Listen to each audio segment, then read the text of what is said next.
তারেক রহমানকে সমর্থন জানিয়ে এনসিপি ছাড়লেন কেন্দ্রীয় নেতা।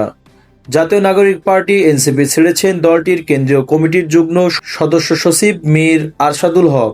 একই সঙ্গে তিনি বিএনপির ভারপ্রাপ্ত চেয়ারম্যান তারেক রহমানের প্রতি পূর্ণ সমর্থন ঘোষণা করেছেন। বৃহস্পতিবার 25শে ডিসেম্বর সকালে এক ফেসবুক পোস্টে তিনি এনসিপি থেকে পদত্যাগ ঘোষণা দেন।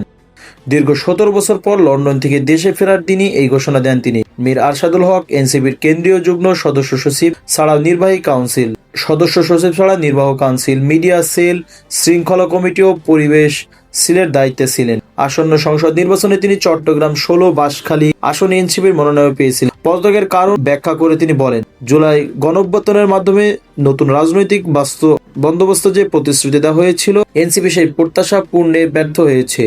গত 10 মাসে দল নেতৃত্বের ভুল সিদ্ধান্ত তিনি হতাশ হয়েছেন। তিনি আরও লেখেন, দেশের বর্তমান সংকটময় পরিস্থিতিতে গণতন্ত্রের উচ্চারণ স্থিতিশীলতার জন্য তারেক রহমানের নেতৃত্বে সবচেয়ে কার্যকর বিকল্প বলেও তিনি মনে করেন। তারেক রহমানের রাজনৈতিক ভীষণের প্রশংসা করে মীর আরশাদুল বলেন, স্বাস্থ্য, শিক্ষা, পরিবেশ, কর্মসংস্থানের মতো সাধারণ মানুষের জীবনের সঙ্গে সরাসরি সম্পর্কিত বিষয় তারেক রহমানের একটি স্পষ্ট ও বাস্তবসম্মত পরিকল্পনা তুলে ধরেছেন। তিনি তরুণদের উদ্দেশ্যে আহ্বান জানিয়েছেন, কোনো পপুলিজমে না গিয়ে দেশের ভবিষ্যৎ ও সামগ্রিক কল্যাণ কথা বিবেচনা করে তারেক রহমানের জনকল্যাণমূলক রাজনৈতিকে সমর্থন করা উচিত। এ বিষয়ে এনসিপির পক্ষ থেকে তাৎক্ষণিক কোনো প্রতিক্রিয়া পাওয়া যায়নি।